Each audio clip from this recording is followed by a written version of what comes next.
potent advice, and inspiration from real self-made millionaires. Welcome to The Eventual Millionaire with your host, Jaime Masters.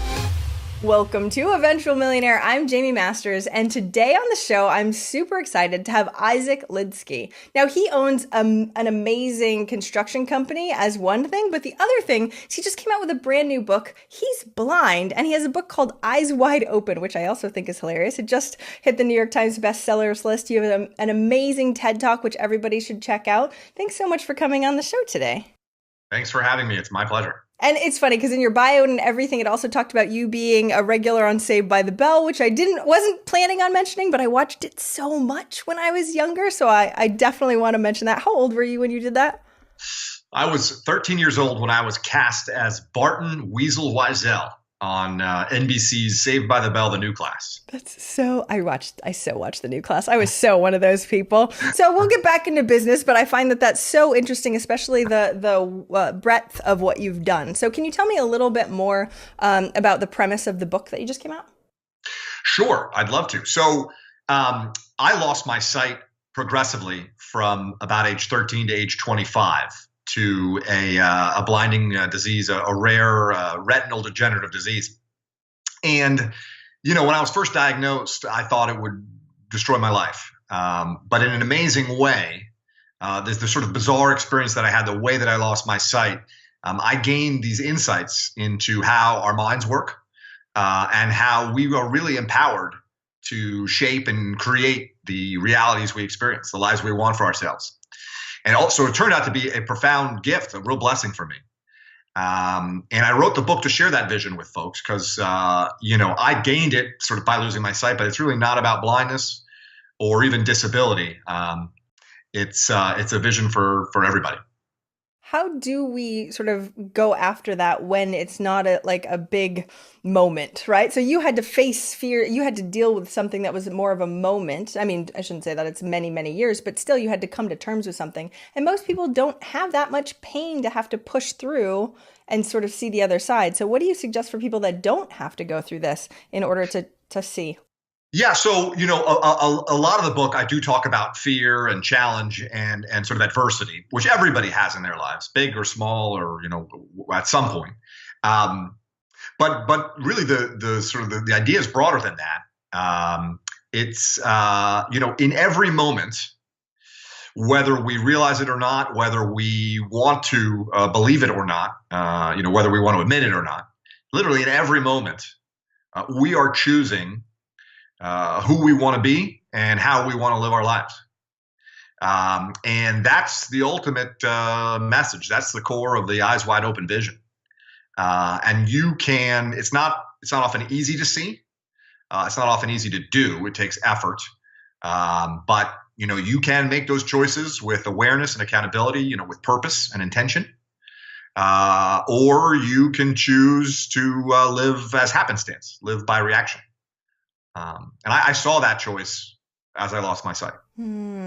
How can we actually step, because this is out of your comfort zone, right? So like you said, it does take effort to do. What do you suggest for people to go? Because we also live in a popcorn time, right? Where there's TV and there's so many things to distract us. It's so much easier to not make the effort. How do you suggest, what's that catalyst for people to really take that leap and do it every day? Yeah. So, I mean, I think the first step is really to understand that the choice is yours, and not doing this stuff intentionally is itself a choice. So you're never off the hook. From there, I've really committed myself to almost a brutal honesty and transparency with myself.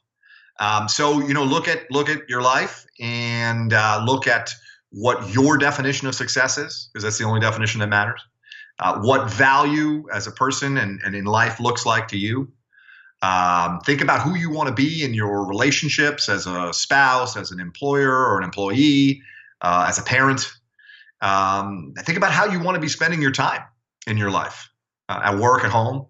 And to the extent that the life you're living varies from, doesn't resemble what you want for yourself, it's up to you to do something about it. And that I'm convinced of beyond any doubt we master our realities.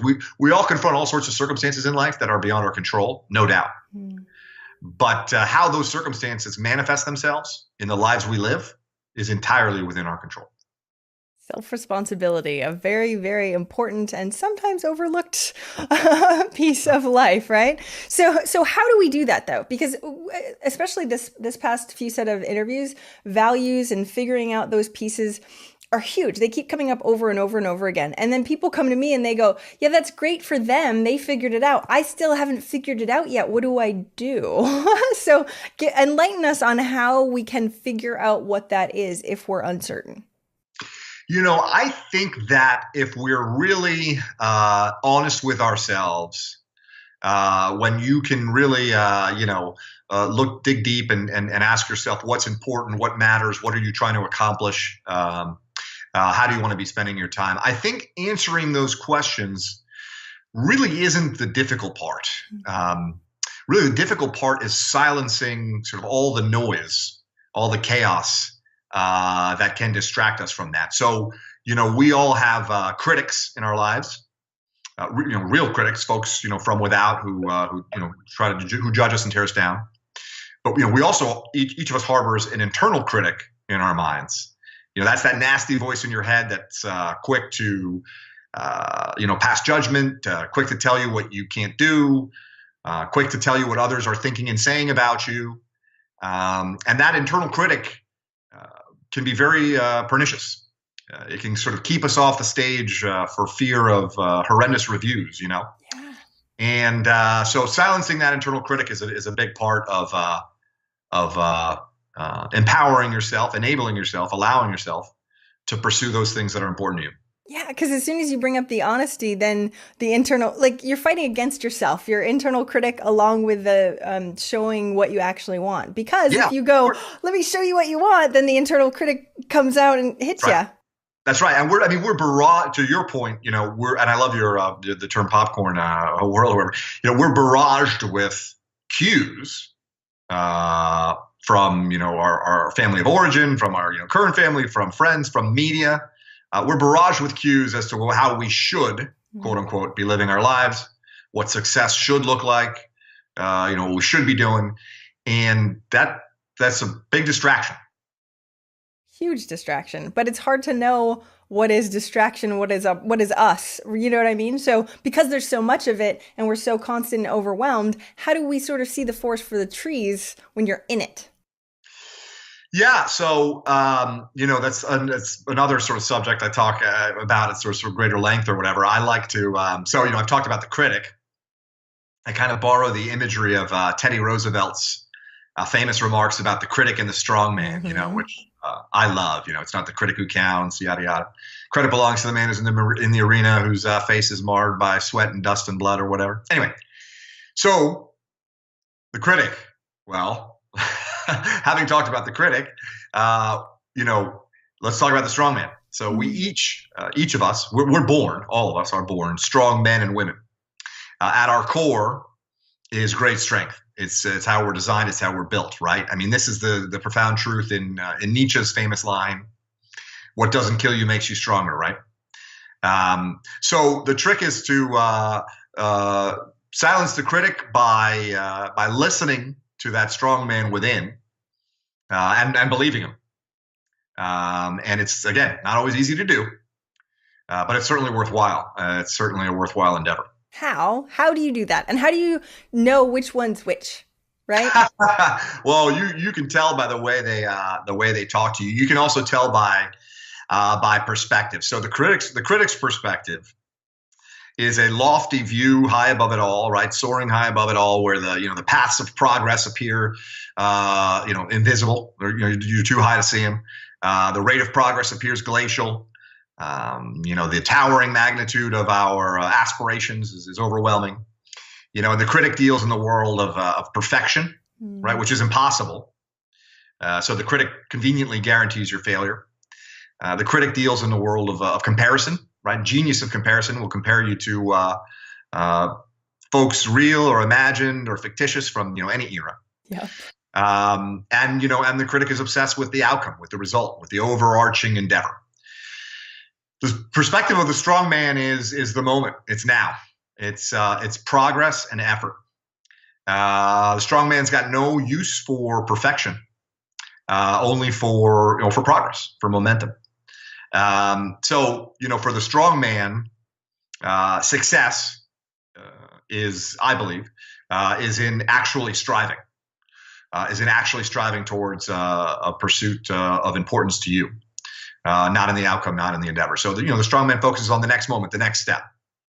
And you're right, there is a lot of noise, and they can be tough to pull apart. But sort of the perspective, the focus is often a good clue. Is it a focus in the moment, or is it not? Yeah. So if it's a focus in the future, it can be sort of the not good view. How do you stop? So it's one thing, and there's a lot of tactics and stuff like this. It's one thing to start pulling it apart in your own brain. Oh, wait, that was negative, or whatever those pieces are. And it's another thing to try and get yourself to stop doing it, right? I currently am working on I don't know. I apparently say I don't know too much. And I'm like, oh, and now I'm paying attention to it a little bit more, but that's the only tactic right now that I'm doing. Do you have any tactics to try and stop? Because it's not innate, but it's just habitual, right? Where I've said it too much, right?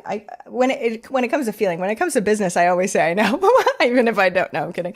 But when it comes to feelings, I'm like, oh, I don't know. So how do we start taking the stuff that the critic is saying and preempting it?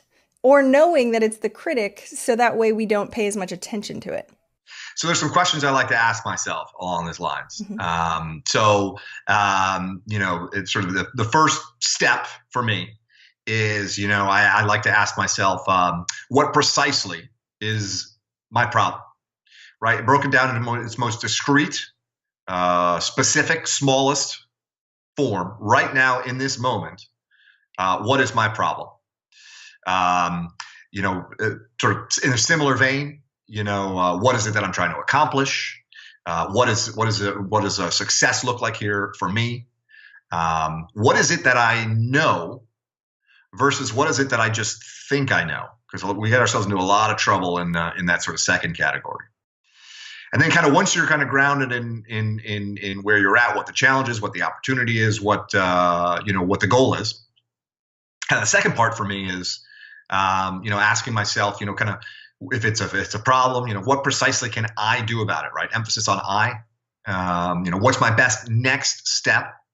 Too often we obsess on getting from A to Z. Mm-hmm. And I'll tell you, you will not get from A to Z if you don't get from A to B. It just won't happen. And by the way, the world's going to change a million times between A and Z, and you're going to change too. The real trick is, the real secret is, until you die, there is no Z, right? The alphabet of our lives keeps growing. So those are the kind of the questions that I try to ask myself to work through to kind of take back control of my reality and focus on the moment and on progress. How do you answer the questions that you said? What do I know versus what do I think I know? Because one seems like a head answer, one seems like a gut or heart answer. But sometimes, especially in business, we reside in our head so much. So how can you distinguish between those two of what you think you know, which is your smart brain, and what I do know, which could also be your smart brain or it could be something else? So I'll give you one example. So, and that's sort of in the realm of fear.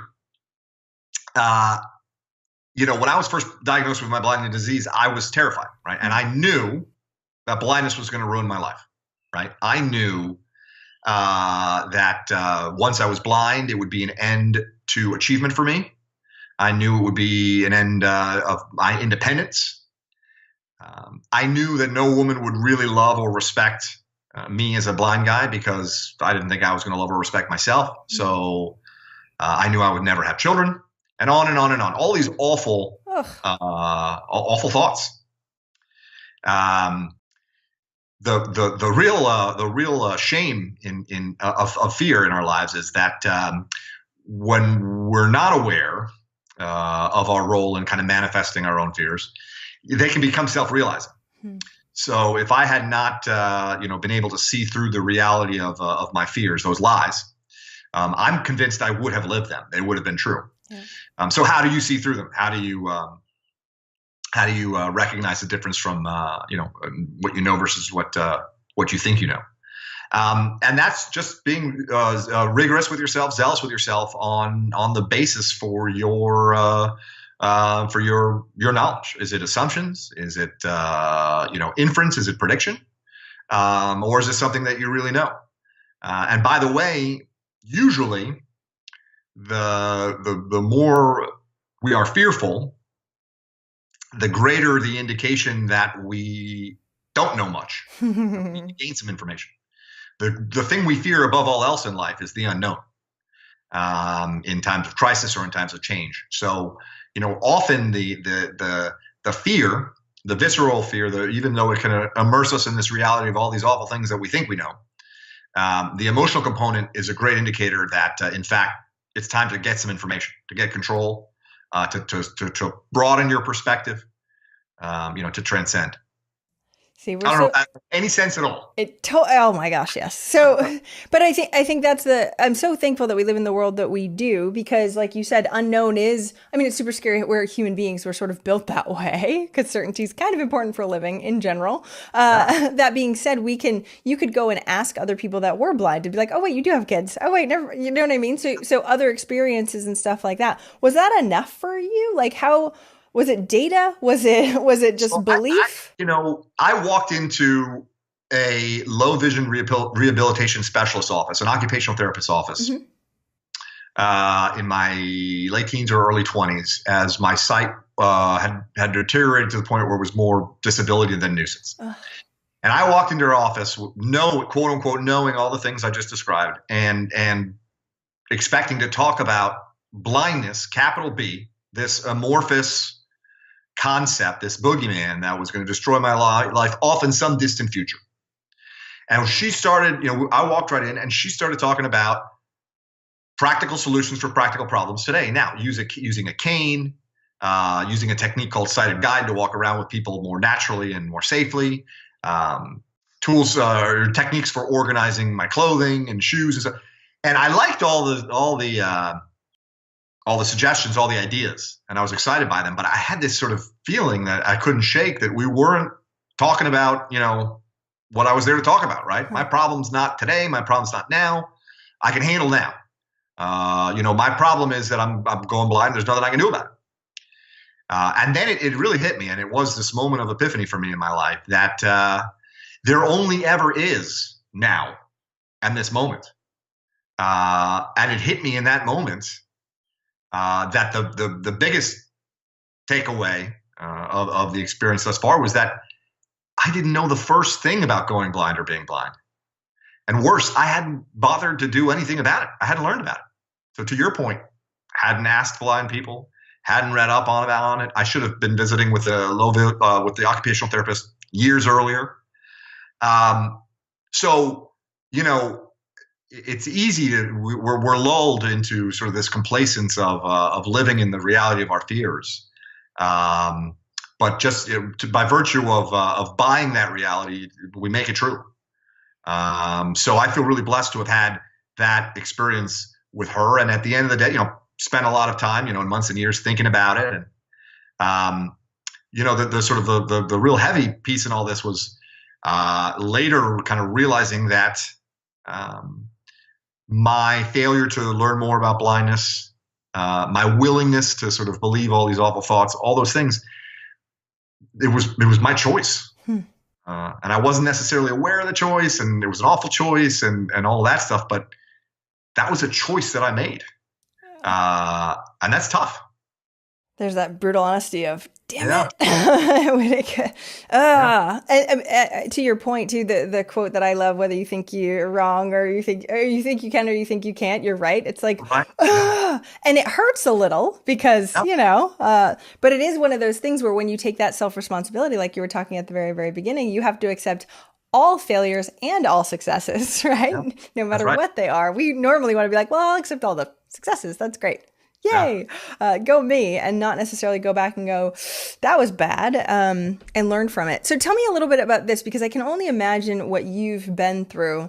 How is it with something that is progressively bad? So even after you had that epiphany, Yes. It didn't change. I mean, it changed your brain state, thank goodness, but it didn't change the fact that your eyesight was getting progressively worse. And I'm sure every day that was notice or trying to be noticeable of like, oh, how bad is it? Oh, how bad is it? And when you're paying attention to that, that's just sort of the negative. So how did you deal in your brain with that even after your epiphany? You know, so I'm going to try not to ramble on here, but the experience of sight itself is it's amazing. It's this illusion, but it's just a miraculous illusion, right? It feels so real, right? It's immersive. It's passive. You open your eyes. There's the world.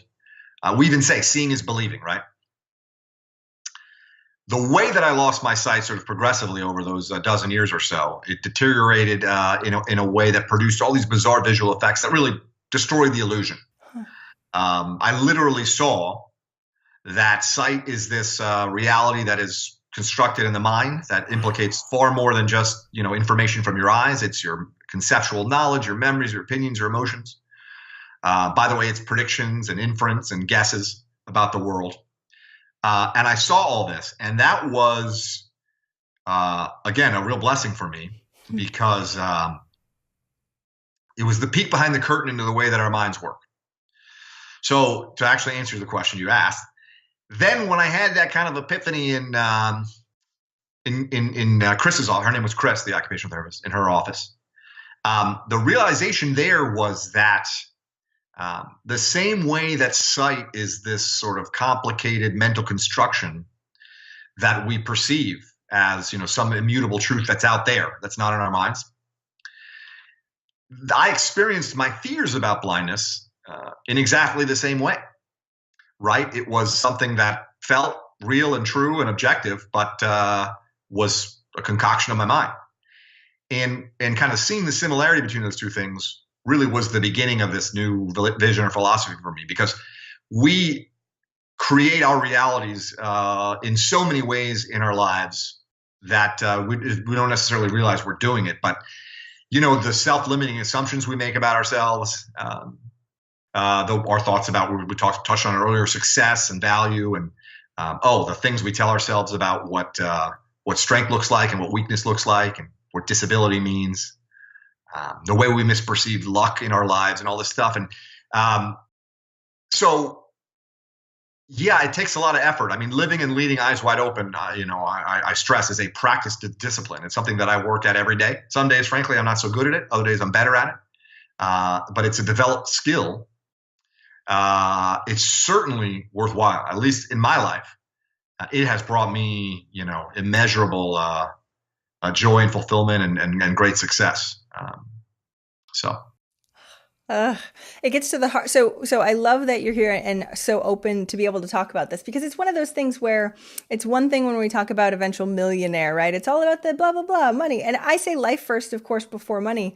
But when we get to the deeper root issue, you just said fulfillment and joy, and we don't technically go after those. We assume that the money will give us those things. But when we start really deconstructing it, like you said, and really paying attention to what we are as human beings, it's really insane to see, like you said, the veil. Because when you were talking about memories, and the thing that came up in my head is I remember memories visually. Oh crap, what if I didn't remember them visually? How do you remember memories? So I'm a very visual person. It may sound odd, but I do dream, and see things in my dreams. I do visualize things and conceptualize things. And this is, back to that point that the experience of sight is such an illusion. So our visual cortex, the part of the brain responsible for creating the experience of sight, takes up about a third of your brain by volume. Wow. And it gets a ton of data from the eyes, to be sure. But it gets a ton of data from all sorts of other regions of your brain as well. And it's hard at work and very active in ways that have nothing to do with your eyes, even when your eyes are closed. For example, dreams. Your visual cortex is driving your dreams. When you are conceptualizing things or visualizing things, the image of success, you see a car and, a fancy car, and, you associate that with the image of success. Well, that's linkages that have been formed between the sort of parts of your visual cortex that are responsible for processing data and saying that is a nice car, and higher levels of your brain that have all these concepts about what success means and what aspirations look like and all that kind of stuff. So, I'm a very visual person. I just don't get a lot of data from the eyes these days. I love that. That's amazing. Because that's the other thing. We just assume that it's like nothingness, just because we haven't experienced it, right? Yeah, no, it's just, look, I mean, human sight, it's just, I'm fascinated by the experience of sight, and I remember it vividly. It's the gaping, unbridgeable difference between how we experience it and what's really going on is just immense. I mean, so, you talk about optical illusions and, tricking the brain into making, bad guesses. I mean, even things like, there's the optic nerve, right, which is essentially the big cable that takes all the data from the eyes to the brain or whatever. Well, I mean, there's, a sizable circle, on each retina that doesn't work. That doesn't have any detectors, doesn't have any photoreceptors, right? Because it's taken up by this cable, for lack of a better way to put it. But have you ever seen like a dark hole? When you close one eye, do you see it in one eye or the other? Or no, your brain has developed the ability to create this experience for you where it somehow just wipes out those holes. Similarly, I mean, the data that comes into the eyes is two-dimensional. So where do three dimensions come from in the experience of sight? That's all in the brain. That's not out there. And I'm sorry to ramble, but I find this stuff fascinating. Yeah. Taking a step back or abstracting a bit, we have this thing we call the visible spectrum. It's a bit of hubris. Us humans, we say the visible spectrum. Is that part of the electromagnetic spectrum that our eyes respond to? Well, that sliver is 1/10 trillionth of the electromagnetic radiation that floods our world. So, I mean, our eyes respond to 1/10 trillionth of this sort of electromagnetic radiation, which produces some data that goes back to the brain. Our brain then has all sorts of other ideas about what it's going to do with this information, concocts this experience for ourselves. We know, we're wrong, but we believe that we see the world. We know what the world looks like, quote unquote. The concept itself of what the world looks like is preposterous. I'm a philosophy minor. I love all this stuff. I'm like, keep going. Yes. So, and it's amazing. It's mind-boggling. The same is true of the way we experience our fears. Again, the way we tell ourselves, that there are things that are wrong with us, that we're limited in certain ways, the way we imagine that we understand what other people are thinking and feeling about us, without insisting upon meaningful communication to uncover that understanding, and on and on and on. So it's in our nature. We're built to predict, infer, assume. It's very helpful for all sorts of things like, for example, survival. But, with some effort, the beauty of it is, we have conscious thought, we have awareness, right? We're blessed with the ability to observe ourselves doing these things. And if we so choose, take control. I love this stuff. I remember when I found out that science says that most of our memories are incorrect, and I'm like, right. So our construct of ourself is flawed anyway. So, which isn't. So when you start thinking about that, and you're like, I believe all the crap. You could believe all the great stuff if you want. Most of it's fake anyway. You might as well. Yeah, I'm a genius. Think about it in the context of relationships, right? Yeah. So you're sitting there, you're having a difficult conversation with a spouse or a colleague, a boss, an employee, whatever, a child, and you see a facial expression or a gesture. And without conscious thought, you tell yourself, you believe that you understand deeply what that person is thinking or feeling or what's going on for that person on the basis, and you're hardwired to do it on the basis of visual feedback, sight. It's craziness. It's absolute madness. Yeah, go ahead. We're empowered to choose otherwise, to insist upon words, to listen effectively, and these are among the things that I talk about, among the lessons that I learned. sort of through this eye of wide open vision or whatever. But yeah, I mean, we don't realize it, but we're creating our own reality left, right, and center, and just experiencing it as the world. And it's so funny. You hear people, and a lot of woo people are like, you create your own reality. And it's like, well, but science says you actually do. Like, that's the thing that's so crazy. Like, I get folks who, yep. maybe misunderstand me and say, oh, well, if you step in front of a car, you're definitely going to die, or like, you can't see through walls. And it's like, I totally get all that. Yep. There are definitively, without question, unequivocally, there are circumstances and events that are beyond our control, no doubt.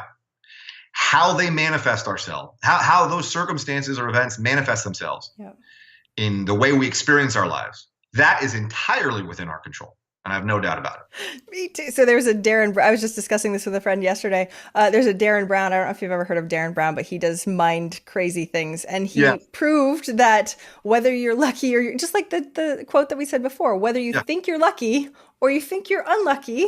So they took this guy who thought he was unlucky and put money in front of him, and he walked right by it. They did this. They made him, quote unquote, the luckiest person ever, randomly finding things. He found none of them. And it's like our brains are not open. Our eyes are not open to the opportunity because we think the world is this way. So how, what's great about that? There's an entire chapter of my book really about luck. Oh, tell me more then. Huh? Tell me more. I haven't read that. Okay, no, it's one of my favorites too, because I think that luck is such a fascinating thing. And I believe we do not understand luck. So, so couple ideas I'll run by. One is we have this idea that events or circumstances are lucky or unlucky. We're lucky or unlucky, or something that happens to us is lucky or unlucky. And the truth is far more complicated and nuanced. And I'm almost to the point of saying lucky or unlucky is nonsensical. It's what you do with the events or circumstances. Mm-hmm. For me, a dramatic example is going blind. Was I unlucky to go blind? No way.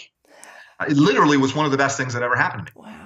It has enabled me to have this life vision and philosophy that's been phenomenal for me. But if we insist upon applying a label to the event itself, going blind, I'm unlucky, then it kind of furthers this sort of victim mentality or whatever. So anyway, so that's the first way. Lucky or unlucky, we think that there's a bright line. The second bright line that we see that's not there is within our control, not within our control. Mm. We think it's neat and tidy. Luck are those things that we can't control. Skill is the other stuff, and there's this neat line. And that's not true. Again, there's nuance. It's blurry. And we tend to grossly underestimate the extent to which matters are within our control. So, I think luck is there's no question that there's a force of luck in life and that. And I think it really bears a lot of thought and consideration. But at first blush, I think we kind of get it wrong. I remember way back when I was in corporate, I was called Miss Lucky. They'd call me Princess. I was one of the only females. And they were like, how do you do that? I go, I asked for it. Or like simple things where you're like, oh, I asked, who knew? Right. Well, there's the Thomas Jefferson quote, or at least it's been ascribed to Thomas Jefferson. I'm a firm believer in luck, and I find the harder I work, the more I have of it. Oh, yeah. We can seed things that we actually want to get what we actually want. Who knew? Oh, you can call me lucky all you want. I don't care what it's called as long as it works. I'm happy to be considered lucky, yeah. So I know we have to start wrapping up in a minute, but I really want to see how the things that you've learned from all of this, which I've loved talking about, translate to your business. So when we're talking about business and getting over and past, because there's so many fears that come up in business. There's so much stepping outside your comfort zone, all that stuff. So give us a couple tips in business that sort of takes the correlation of what we just talked about into business tactically. Sure. So, we've definitely touched a lot on, seeing through your fears, overcoming fears, on, harnessing that internal strength. Those are very applicable in business. Mm-hmm. To touch on something different, effective communication is critical to any kind of team success. That's not a new concept. I know I don't take credit for the idea, but and there, our fears, our vulnerabilities, our insecurities can really inhibit us from communicating meaningfully, from contributing meaningfully. And I am convinced, I've seen it firsthand, that for a leader to succeed, for a team to thrive, you got to get through that. You've got to figure out a way to be vulnerable, expose your heart to others, be willing to look into it yourself and expose it to others. And you've got to be willing to agree to, commit to goals and objectives, a vision that is larger than yourself, that the team is all there collectively working towards. And by the way, success or failure is all the same for everybody, right? We're doing this together, and we're either getting it done or we're not. So, again, there's a lot more about it in the book, but definitely my eyes wide open vision has been incredibly valuable to me in the sort of business situation I found myself in. I bought a business that I thought was a going concern. It turned out to be a very dramatic turnaround situation. And with my team, we got through that. And I do credit, eyes wide open to a lot of that. Wow. How in the vulnerability side, like you mentioned, where's that line now? Because I know some people that you're like, oh gosh, that was a lot. So where does that line come? Let's talk about vulnerability in the realm of, or transparency in the realm of, thoughts, opinions, ideas about the work, about the business. When you get into a room with a team and someone proposes there's a challenge or a problem or an opportunity, someone proposes a course of action. And, what do you say? What do you think to the team? And folks kind of nod. Yeah, sure. It's great. That's not enough. Like, what do you think? Yes, you completely agree with everything he just said. Well, I wouldn't say that. Okay, so let's talk about the ways in which you might not necessarily agree with part of what he said. You know what I'm saying? Yeah. And let's get into it. And there's people have these fears of looking silly, of seeming vain, of seeming dumb. Man, we are all in this room together working in common purpose. And how freaking beautiful is that? And awesome is that? And by the way, like, we want to succeed. So let's make it happen. I love that. Okay. And my whole thing is I say no judgment, like no judgment, no judgment. Same thing. My leadership team meetings, we all get in the room, trust tree, no judgment, part of the problem or part of the solution. All these cliches are cliche for a reason. Yeah, exactly. And sometimes we need to remind ourselves of them also, right? Because you'll catch your critic going, and I have to be like, oh, no judgment. I might do the same thing. I can't judge, right? Yeah. Okay. And by the way, the other thing too is, I'm sorry, I'm please. We take ourselves way too seriously. That was going to be my, okay. So at the very beginning, I almost asked you that. Okay. Seriously, we take, life is fun. Every moment can be fun and funny. So that was the very beginning piece. I'm like, okay, when do we give ourselves a break, right? Because of so you went through many years of feeling like crap because the inevitable quote unquote was going to happen. Yes. Could you have had fun and funniness within that space? I feel like you hold yourself back. Tell me more about how. Absolutely, man. I mean, I look back on those early years and it's a mix of a lot of emotions. Yeah. One of them is sadness. It makes me sad to think back to how I lived my life in those years and all the trouble I borrowed. And all the hurt and pain and frustration that I experienced unnecessarily for no reason. And I did not have a lot of fun in those years, but I sure as heck do now. And I'm telling you, it is impossible for me to take myself seriously or really anybody else. And this is why you're on this podcast right now, to share that with everybody else, that they're doing it to themselves. If you're happy, you're doing it yourself. If you're not happy, either way, you're doing it to yourselves, no matter what the circumstance is that we think is the cause of whatever these feelings are. Like you said, it's a construct anyway. Four of my favorite words are choose to be happy. And yes, you can roll your eyes. You can say that's sentimentality. You can say it's silly. It's easy to be dismissive of it. But heck, for me, it's pure and simple, and it's truth. You can choose to be happy anytime, anywhere, any place. I agree 1,000%. By the way, people have confronted far worse than blindness and done just that. I mean, POW, survivors, concentration camp survivors. Viktor Frankl's Man's Search for Meaning is an amazing example. I mean, all these people that face just awful circumstances, far worse than blindness, and transcend. They wouldn't use the same language I use, or I'm sure we disagree maybe on some details here or there, but I assure you that every one of those people, views him or herself as, the master of their reality, as in control, and chose a better path for themselves. I love this interview. Okay, so we don't get to. So a lot of the times we're talking about tactics and business and that sort of thing, and to me, I have my own inner wisdom on this stuff, and I don't have a chance to talk about it all that much. But I feel like in general, because we create our own reality and you are doing it to yourself, you can choose whatever you want. Yes. And yes, like you said, it might take some effort, but why the heck else are we on this earth? I think joy, happiness, enjoying yourself, potentially legacy if that makes you happy also. And so why would we take that away? You could hear the pain in your voice of going back. So everybody that's listening right now, please take a page from his book. Go buy the book also, but rip a page. No, I'm kidding. Take a page. Whether you buy it or borrow it or listen to it.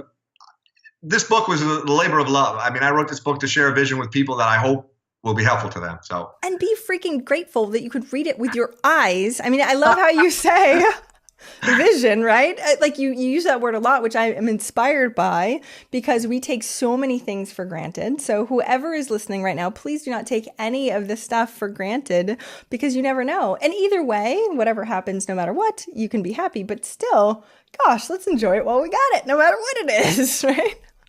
I love this. I know I have to start wrapping up, but like I said, I really love this in general. So give me the answer to the last question, which is very tactical, I know, but what is one action listeners can take this week to help move them forward towards their goal of 1 million? Well, if their goal is 1 million, I would hope that everyone would take some time to sit and say to themselves, what beyond 1 million is important to me? What do I want my life to look like? What's the nature of the team I want to be working with? What's the type of leader I want to be? What's the type of service or product that's important to me to be providing? How do I want to be spending my time, family, work, and all stuff? And just if you do nothing else, you don't even need to have all the answers right away, but start thinking about those things, because time's going to go by. Your life is going to happen either way. And I'm telling you, you have an immense opportunity to create the life you want for yourself, if you so choose. So inspiring. All right. Where do we get the book? How do we find out more about you? All that. So probably the best place to go is my website, which is just my last name, lidsky.com, lidsky.com. And I write a blog, which you can get there. And there's information on ordering the book and links to my TED Talk or whatever. So the one thing that I will definitely stress and ask is I want to hear from you. There's ways to give me feedback on the website. There's wisdom in community. I really wrote this vision to share it with people and to hear what they think. So please let me know what you think. I read every email, and I genuinely want to know what you think. And my audience members love sharing. They're an engaged bunch. So make sure we will definitely link up to your website so that they can link up to you and tell you also what they think and what they got out of it too. Because he's doing this on his own for a reason, just to sort of share the message. He has a separate business completely, which these interviews don't necessarily make that business any money. Not that money's thing, but still. This is actually against my financial interest. Exactly right. Sacrificed financially to do this, but it's not a sacrifice, because about a couple of years ago, I had a conversation with my wife and I said, our business is doing great. I don't need it to be 10 times bigger and bigger and bigger and bigger. And I don't necessarily need to jump into the next one. I want to write this book. So I stepped away from my business to write this book. In part because I want my kids to read it someday. But anyway, I'm rambling. I just heard it. So you have triplets also. So I was hearing in the background, right? You did hear my baby, Clementine, in the background. Yes. So cute. I love I'm in my home office, and you heard my 15-month-old daughter, baby Clementine, who basically runs the house. She has already learned a tremendous amount from her 6.5-year-old triplet siblings. Go you for the guy that didn't think he was going to have kids to have triplets. Go you. Yeah. And how crazy that must have been in your household. Anyway, I don't envy that part. I'm happy where I am. Single children. It's never a dull moment. Oh, I can only imagine. Thank you so much for taking the time to be on the show today. I really enjoyed it, and I'm sure everybody else did too. Thanks so much and have an amazing day. Thanks for having me. I appreciate it. Thank you so much for listening. I hope you enjoyed that interview. And if you want to check out more amazing resources, I'm only curating the best of the best. Go check out eventualmillionaire.com. You can take the Eventual Millionaire quiz, figure out where you are in business and what you need right now. Plus, you can look at curated resources specifically for you on the new Start Here page. I'm so excited. Please join us. Please let me know if you need anything at all. I'm here for you. And have a fantastic day. Bye.